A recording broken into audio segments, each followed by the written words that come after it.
Om Shri Sai Ram. I work with an organization of Sai devotees, Swami students called Sai Aashraya. Sai Aashraya, Messengers of Love. That's our formation sign.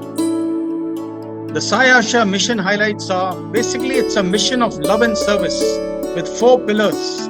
1, food and nutrition, the basis. 2, Medicare. 3, educare, not education. 4, social care. Food and nutrition is the first one. We got Medicare as the next one. That's a leprosy patient being treated. That's educare and social care. These Seva initiatives done on the 4 pillars would inevitably lead to equality, integrity, integrating the poor people into society, unity and fraternity. By achieving the above goals, Sai Aashraya seeks to achieve global harmony and universal peace, which is our vision to love all and serve all. That's the mission we are on. Let's have a bird's eye view on Sai Aashraya Seva projects. Food and nutrition is the basis. We started a breakfast seva. In Bangalore, there were about 9 totally municipal schools where the children of laborers, hawkers, beggars and all study. And they were in pathetic state. Dropout rate was high.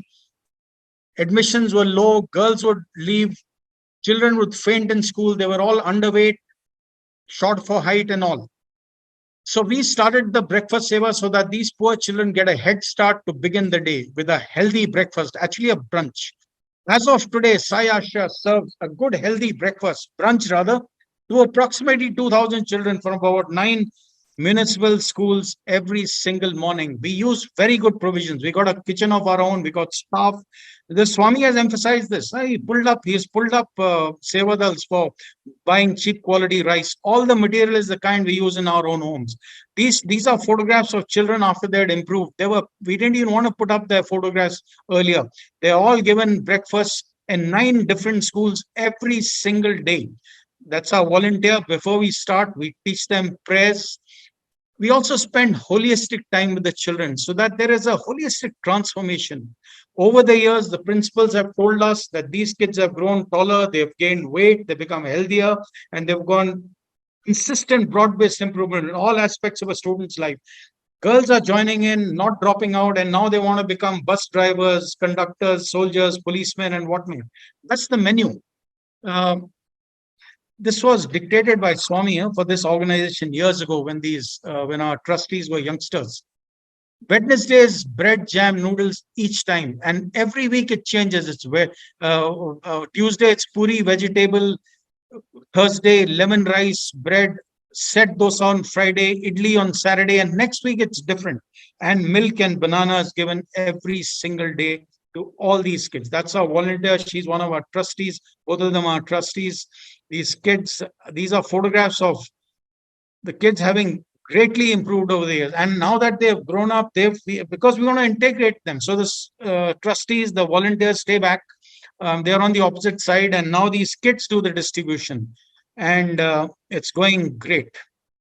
That's my wife here, another lady with her. There's another school. She works in this organization. And now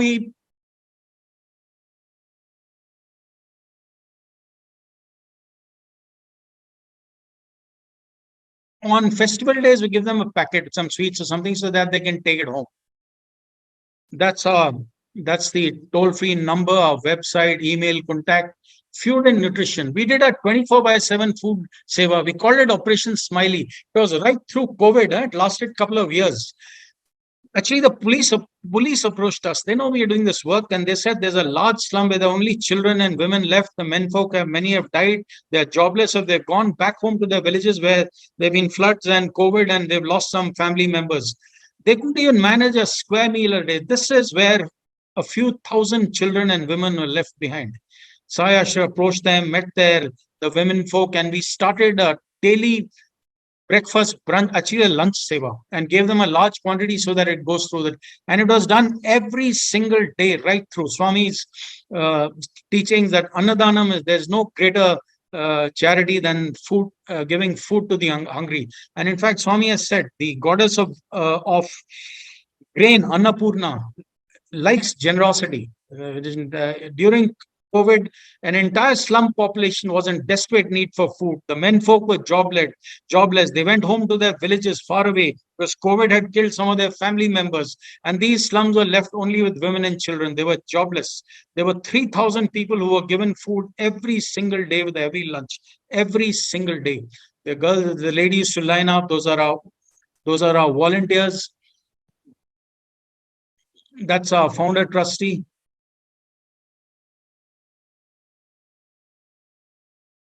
That's our food truck. The kids were always given extra food so that it'll go through for them. That's our food truck. And it would bring, large containers from the kitchen. Women would line up. And in the end, the word got round. So we had, some men was working or left without food. They would come and we'd give them too. And it was always Swami's grace. The food never ran short. And there were occasions, which is very difficult for the scientific mind to believe, that food did multiply. We never ran short of food. And after the ladies, we would give it. We would this, and they learned discipline because we were disciplined ourselves. That's another thing. Swami taught us and emphasized to us that if the kids are not okay, it's because we are not okay. If the students are not okay, it's because the teachers are not okay. If the praja is not okay, it's the leaders are not okay. So we got to work on ourselves, not the Western way that we work on others. So we are very disciplined ourselves in time, work, and so it rubbed off on people, and they started volunteering and helping us. That's our co-founder trustee, Mrs. Sarika. This was the food, again, high quality food, enough in quantity for everyone.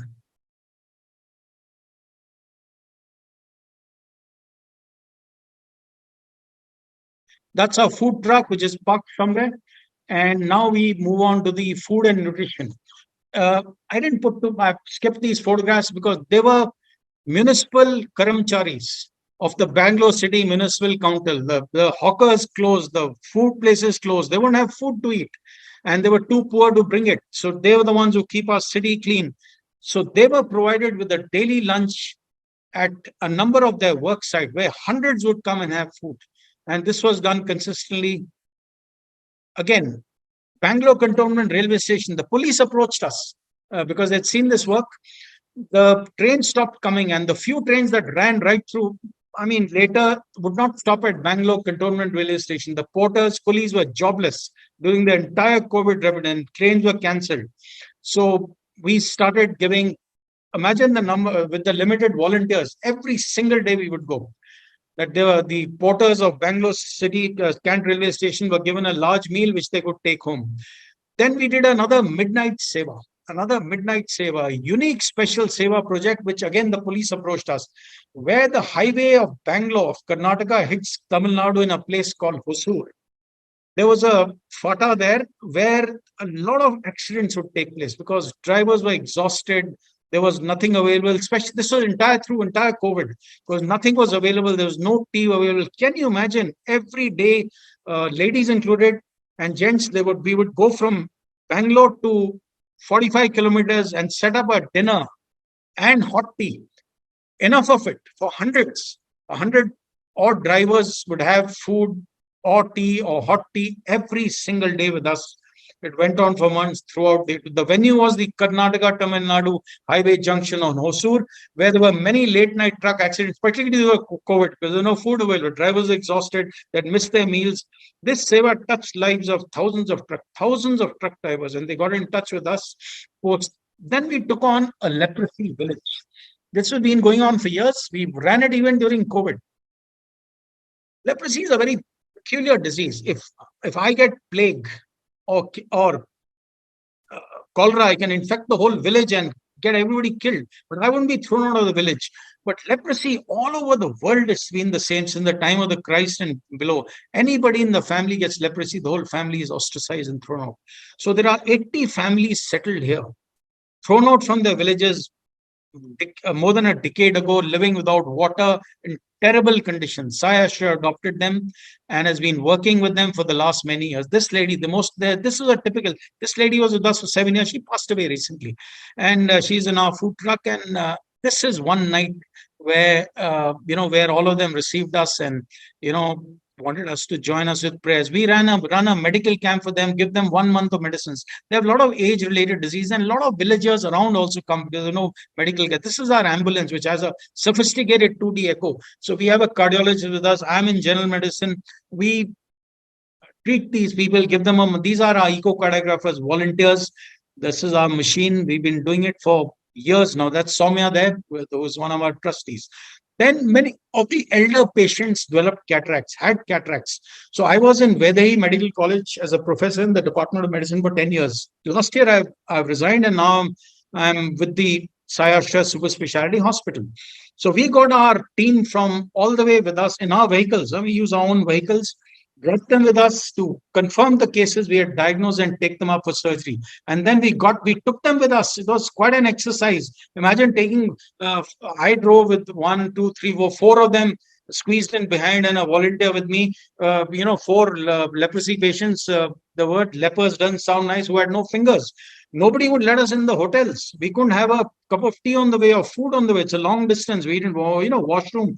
They wouldn't let these people in. Some throw stones at them. Anyway, Swami helps. We found some shopkeeper, a hotel chap, who told us to, because of people, he says, come in, sit in the corner. Anyway, we got them operated in Sai Arsha in the Vedahi hospital. We contributed, got them operated in batches. And you see, he's one of the ones who was operated. Please note, he has no fingers. Huh? Some of them have no toes. That's my wife. She works in the dispensary. We give them a month of medicine. That's the dispensary going strong. A lot of villagers from other places also come. These are different volunteers. Then they have ulcers on feet. They don't have any pain sensation.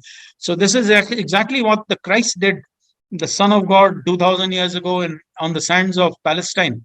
We're doing exactly the same thing. I would be running the OPD, and this is Dr. Barua, cardiologist, Mrs. Soumya. They would dress these patients' wounds. The healing has been enormous, and now they are most of the wounds have healed. We don't see that anymore. Swami's grace also, that's the OPD, where that's our ambulance behind. And that's Dr. Anand, another volunteer. And we had these medical students. So we take a class on leprosy. That's another important part which Swami told us, that you got to groom youngsters. This is one of our patients. You see, she has no fingers, no toes, very tough. That's Dr. Meenakshi, physician, another volunteer. We take classes, one of our patients. He has no fingers, and went on. Then most of them are malnourished. So we would give them, some of the tablets are not absorbed. That's technical because of their tobacco or whatever age.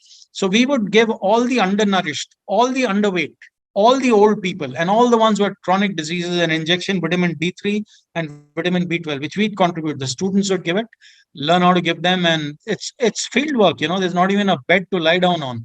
And that's vitamin B12. It has a red color. And the students would learn. Then they don't have fingers or whatever. At least one or two members of the family are, and they're all ostracized. So every single month, even during COVID for the last 7-8 years, there's a small tempo who comes, and we contribute and get these rations. Every family is given 10 kg of rice, some dal, and some other condiments every single month. You see, he has no hands, he has no fingers. The students have gone to give the rations. They would do the ration distribution from house to house, and it's been going on for years. Then sometimes, we get clothes or bed sheets and all that. We pass them on to or some kind of walkers, whatever we can. Just goes on. And there's always extra food. We started bringing our own lunch, so that we can work longer. That's an ambulance behind. That goes to Tawang also, every 2 months.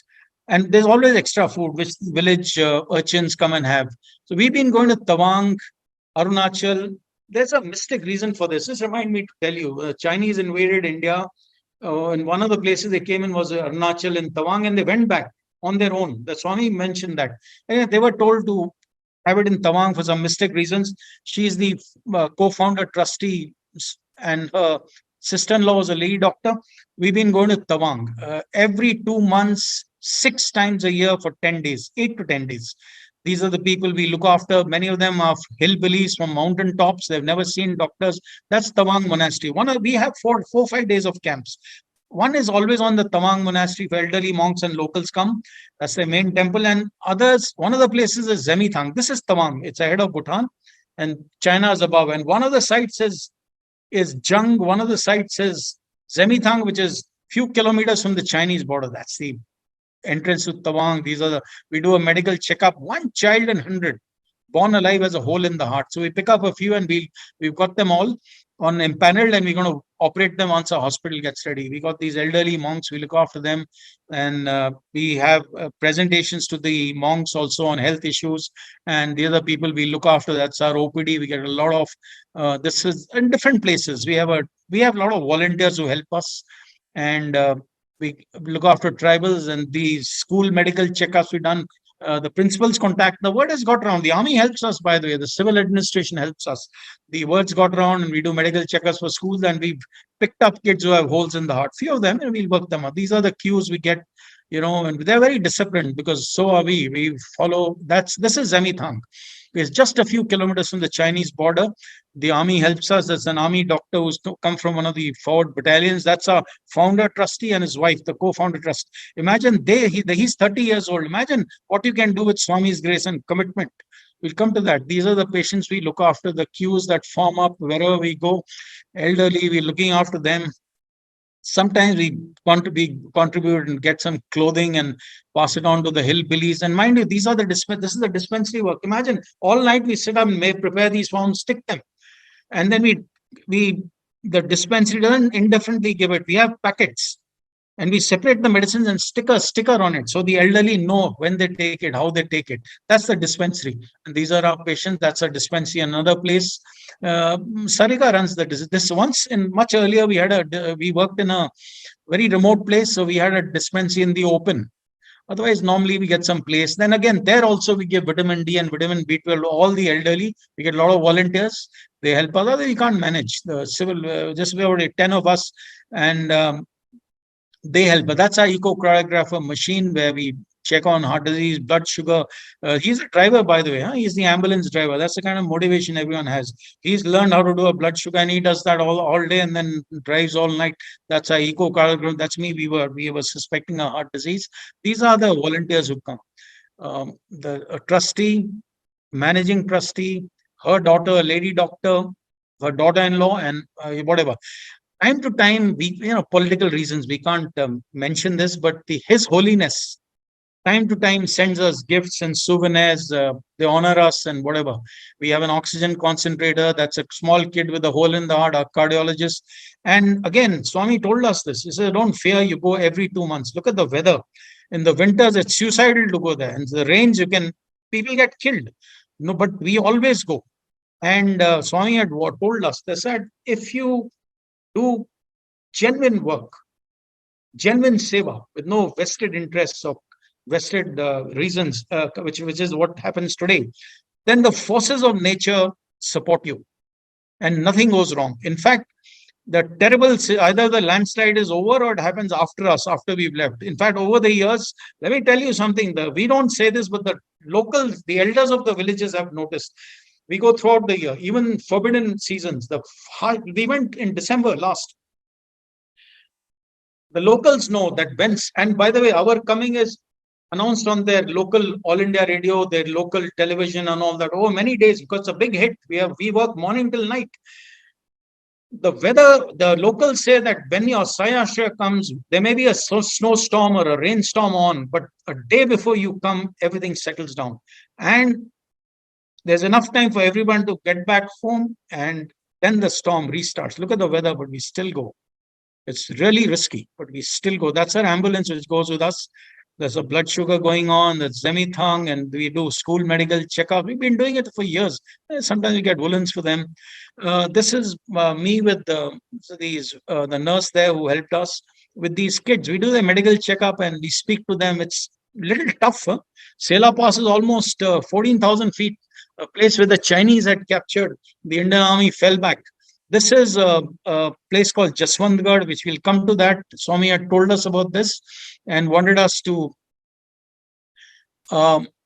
This is the Sai Aashraya Super Speciality Hospital coming up in Vemagal.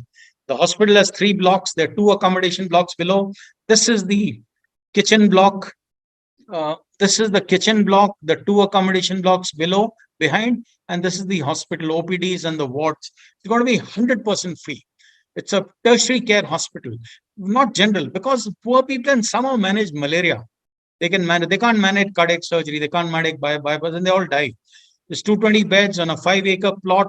It's in Vemgal, Kolar. I mean, suburbs of Bangalore. Malur railway station is Malur, 30 kilometers. Bangalore airport is 50 kilometers. Bus stand is 15 kilometers.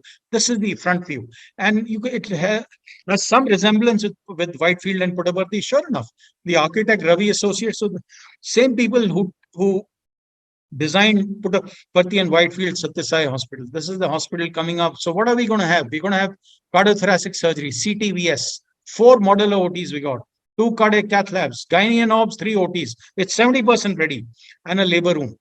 And it's going to have 20 emergency beds, ICU 20, CCU, coronary care unit 20, neonatal 10, isolation 5, general beds 145. That's the site. The experts told us that this will take 5 years. We'll be ready in 1 year. That's the strange. I want to share another thing with you, and I don't know how much I can say, but these youngsters knew the future. Swami had told them this will happen. It was incredible 10 years ago when I joined them, when the youngsters said they're going to start a hospital. I mean, I'm 70 years, almost 70 now, and okay, we are in a 5-acre plot. This is a residential school. Please visit us. Huh? This is a residential school where water, Kolar is arid. The water is at 1300 feet, maximum 2000. Opposite us, opposite on this side is Hetero and Mitsubishi and all. Everybody gets water at 1300 feet. We are just 5 acres. We get water at 450, 500 feet, and we ran into the Ganges. Unlimited water, high pressure, it shot up. In fact, 2 borewells we got. When the second borewell was being done, village chief, locals, they came and they said it's an act of God. And scientists came to explain it, but they couldn't. But these kind of things happen in Swami's work. These are the sheds they made for the laborers, and this is the kitchen. The first thing they made, we'll come to that a little. This is actually a kitchen which will be dismantled. The equipment is high tech. When you come here, we'll have a prasadam lunch or breakfast here. The work's going on, excavation. See, it's coming up rapidly. See, it's got 3, ground plus 2 has reached here. Now it's 4. And net zero building, zero discharge, environment friendly, thermal storage, backup for AC, for OTs and all these CCUs. We get a lot of visitors. Please visit us. We are behind. This is the residential complex. We have an RO plant for the entire campus. It is twin wall construction. Very few parts of buildings in India have this, and we have saved the best of everything. Swami told them that this hospital will be world famous. World leaders will visit it, and the world leaders will, and you'll have 6 of them totally in the country. That's the first one. I don't know where the others will be. They know, and there'll be 4 abroad later. I'm just sharing with you. I'm not sure if I should say it, but nothing wrong in saying that. We got a medical gas plant, solar heating. We got these students. See, this is just the first floor, and a lot of them want to work with us. So we tell them, anybody who wants to work with us, please see the place. We take them there.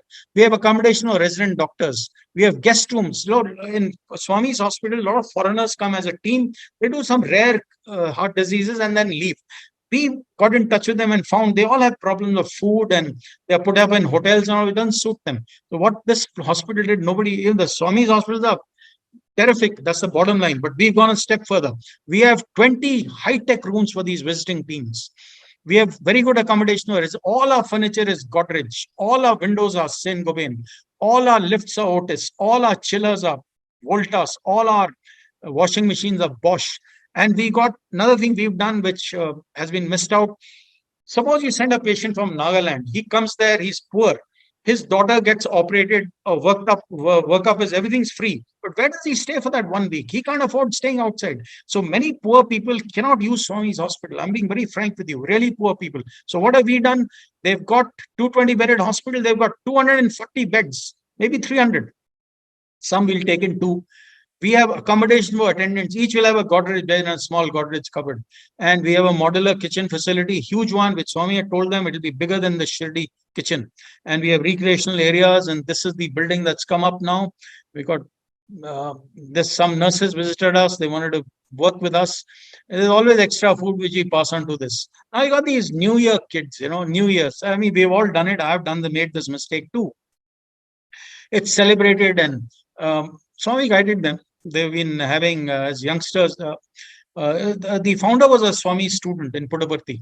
They had a lot of, yeah. So this is what cost is enormous. I mean, is it fair when you have so many hungry people? And besides, Swami emphasized this. There's no greatness in imitating, in aping the Westerners. It's like a elephant. An Indian is like an elephant. India is like an elephant which doesn't know its strength. And we are imitative. There's nothing great in imitating the Westerners. We're actually making asses of ourselves, aping their culturally. We are far superior to them, and it's repetitive. Every year, it's the same thing. Let's evolve. So Sayashat decided to do something, and Annadanam is the highest charity. The social system today feeds the already overfed. Systematic feeds the already overfed. That's what goes on, and with the flesh of heartlessly slaughtered animals. Sayasha decided to do something different. So what happens in it? We do it in a number of places. Actually, some things I've missed out. I cannot cover everything.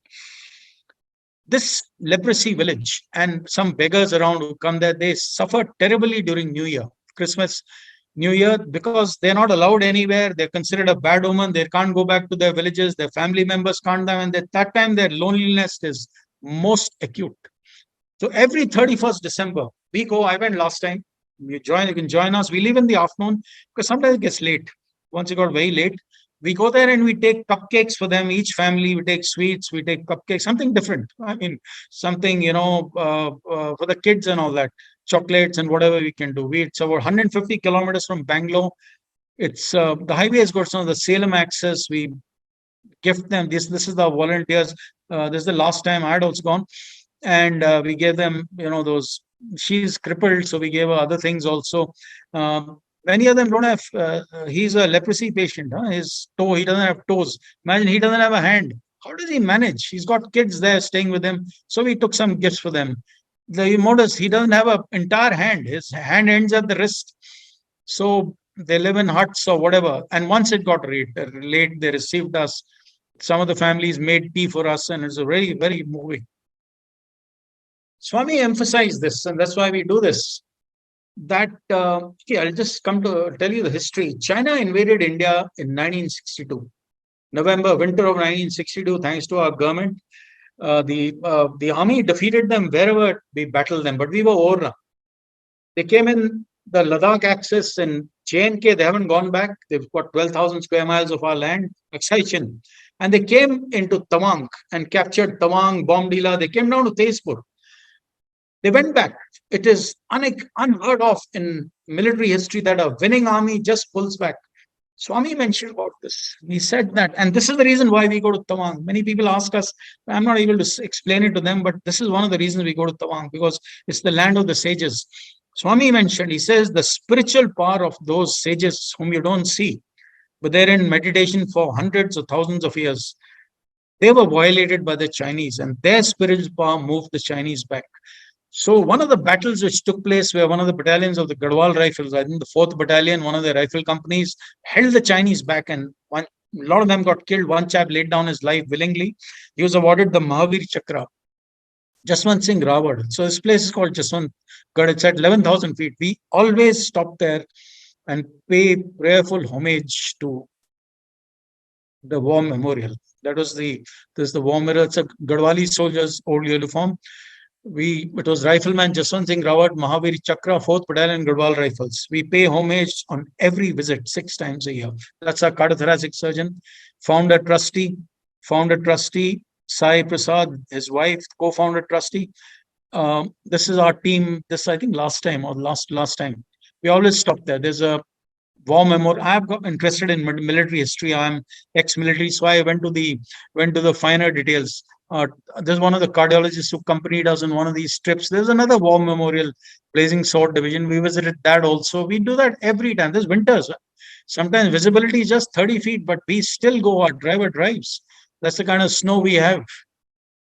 Then Swami emphasized this. He says that patriotism is an inherent part of spiritual evolution. If you don't love your country, there's no question of spiritual evolution.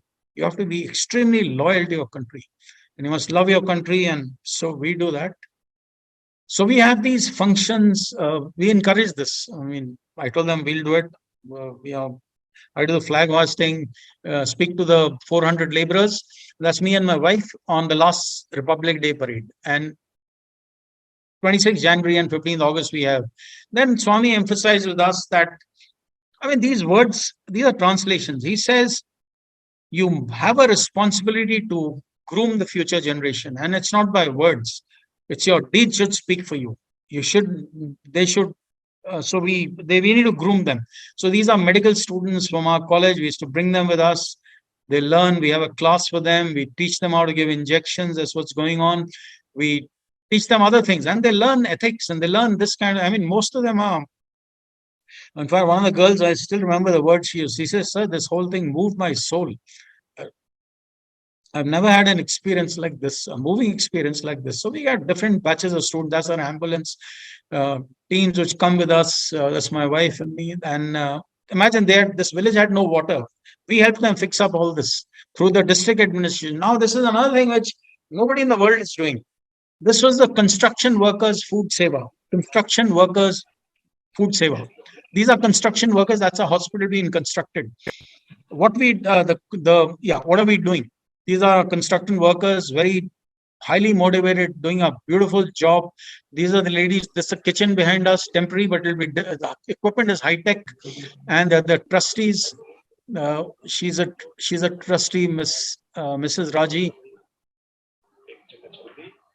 managing trustee. That's my wife. She works with them. Anyway, they run this kitchen. They generally manage it.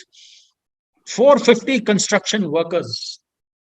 Sometimes there were 450, 400, maybe more than 450 children, wives come sometimes. They are given 3 meals every single day: breakfast, lunch, and dinner in 2 weeks. They get 3 meals a day and a tea, coffee twice a day. And every day we provide them with a good sumptuous. So if you come there, and this is throughout the construction period, I told you the first thing we started was a kitchen and their accommodation. We didn't pack them up like sardines. They're very comfortable. In fact, they know we're going to now make 5 more hospitals, and they say they want to work with us. The contractors are Tulasi. They were saying that this kind of thing is nowhere in the world. And he said the workers are working so well, that he's never seen this kind of a thing. And it's 3 times a day they get a sumptuous meal. It's been going on. It will continue till the last day of the hospital being constructed. That's my daughter. Sometimes she joins up. And they have kids also. We around, and sometimes people join. This is the founder trustee. This is an example. This is, of course, the army pulls. The army helps us a lot. The district administration helps us. We take off from Bangalore on a Saturday morning, land in Guwahati 3 hours later. Guwahati to Tawang is 500 kilometers. We can't do it in one day. We got to stay en route overnight. That the army, and it's all gratis. The army, we stay with the army battalions. They'll really look after us. That's the adjutant, founder. I took these photographs. That's his wife, the co-founder trustee. They know a lot about the future. He's slightly clairvoyant, by the way. Anyway, the army looks after us, and it's a great experience. This is with the 1st Battalion of the Maratha Light Infantry. It's a very old battalion. Their relics of the past wars are amazing. That's their mess, and whatever. The army en route. The army looks after us. We have an en route, whatever, hospitality. Their hot tea and biscuits are really good. And finally, I'm cutting out something like they do many other things. We have a urban camp which stopped because of COVID hasn't yet restarted. Everything restarted. Not for some reason. There's a political reason. We need permission from the government. We used to run an urban medical camp for urban poor in Bangalore, in Jeevan Bhima Nagar. The ISRO gave us that community center so that our funding is less. So we save on money. We ran a camp the whole of Saturday, the whole of Sunday, every first Saturday, every first Sunday, every single month, year after year, month after month. We would give 1 month of medicines free, 2D echo free, ECG free, blood sugar free, and any patient who was registered, he and a relative of his would be given breakfast or lunch. I've been going for every single camp. I was a volunteer earlier, now I'm a paid employee. And frankly, I'm the director of the Aashraya Super Speciality Hospital. I'm heading it. Please come and visit us. We get a lot of visitors. We encourage it. I want to tell you another thing about Aashraya, because of which there's a lot of monitoring. They were invited by Stanford University, by Google headquarters, the Indian diaspora in the US. The Syrian president invited a core group saying, how are you managing? They're just like when we, our construction hospital, 70% is ready. When we deal with the, or let's say Godrej or something, they expect 40 people. It's the same 6 people, all of us each time. So most NGOs have a expenditure, 80% is their administrative expenditure. And 20% they do some work. Our administrative expenditure is 20%. And our work is 80%. That's because all of us sacrifice it. Swami had told us this personally. He said it's a ceiling on desire. Even a poor person can contribute. Maybe in God's eyes, it's a bigger contribution than what probably we give. I'll tell you frankly about myself. I don't see any movies. I don't go out and eat. I've never been to Europe. I've never been to Singapore, and I'm not interested. Once my wife, and so we all contribute. We don't do all this, and whatever money we save, everybody does it. It's not that. That's why I'm telling you. We fall. Swami told us, set an example, and then so we contribute, and that's how we run it. And all our expenditure, like the vehicle, like say I drive my vehicle to Dharmapuri every month for years. I can get the fuel from Sai Aashraya, but I don't. The students, they have lunch with me. I pay for it. Everybody does that in Sai Aashraya as much as he can, as a willful sacrifice. And like Satya Sai organization, many people have asked me this question: how do you fund so much work? How do you fund it? Like Satya Sai organization, we follow this discipline. One, there is no hundi, no place where you please donate. Second, there's no soliciting of funds. We don't go around soliciting for funds. We get donations. Third, there is no cash accepted, no black money accepted. Everything is through the bank. Lastly, there is no, in any Satya Sai organization, especially ours, there is no donate button. Money comes on its own. And it's again Swami's principle. Told us, he says that if you do God's work correctly, with clear motives, without vested interests, money will keep coming on its own at the right time. We are broke, but we've never, no Sai organization, I'm talking of the good Sai organization, maybe somebody in his fair name, making a fast buck, that's different. That's part of the world. God allows a certain amount of evil to exist. We have never solicited funds, and we have never, no Sai organization has not paid like we have cooks, we have drivers, we've got staff. We have never not paid our staff. We have never cancelled a seva for want of money.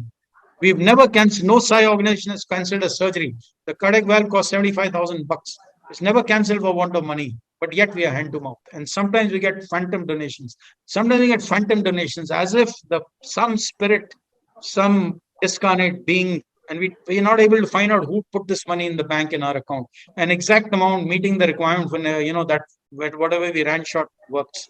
And it's been going on for years. And please join us. Welcome. Come and have a look at our hospital. Even when we come at this stage, it's great. We'll take you to the trustees, meet them. It's really inspiring. We take you to our sevas and join us. We used to pick up children with heart disease in Tawang, in the leprosy village, and all our other camps. And we would get them operated in Whitefield, in Puttaparthi, in Jayadeva, where there was a long queue. In Whitefield, the queue is 1 year because just get these figures right. One child out of 100 children born alive has a hole in the heart. They die at the age of 3, 4, 5, 6, 7. So they don't stand a chance. That's why we've gone and I don't know how much I can say. I hope I'm not crossing the line. But Swami told me about some things about my future. So there are student groups. Swami told these youngsters, the founder is 28 years old. Imagine, I'm 70. He's my superior. The founder, his wife is 25. They started this organization. Swami, as students, told them all this. Some of it hasn't happened. You know what he told me? He said, I don't know everything. He said, 7, 8 years back, I found it incredible. He said, you will have 6 hospitals in the country. They'll be amongst the best in the world. World leaders will visit you. Then he said, they'll ask you to make hospitals abroad. You'll have 4 hospitals abroad. And he said, Sai Aashraya will be a world famous organization. We have Sai Aashraya, the core group. They were invited by Stanford University. These guys do a lot of monitoring. They said, you guys, just so small of you, about half a dozen of you, you're doing so much of work. They made a presentation in San Francisco, in Stanford University. Google headquarters invited them. The Indian diaspora invited them. The Indian permanent rep in United Nations invited them. And now, John Hopkins, we had a lady from there. They want to train our nurses. Boston Scientific wants to supply us. Things are turning.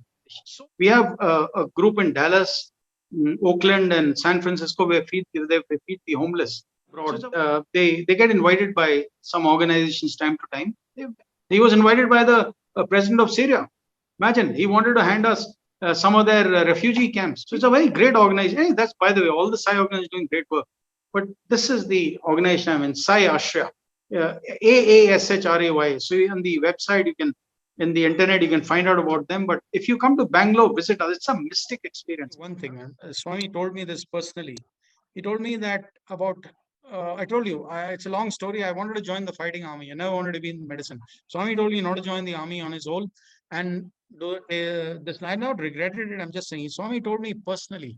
He said, the essence was that no patient, I put this, but I use different words. No patient should regret meeting us.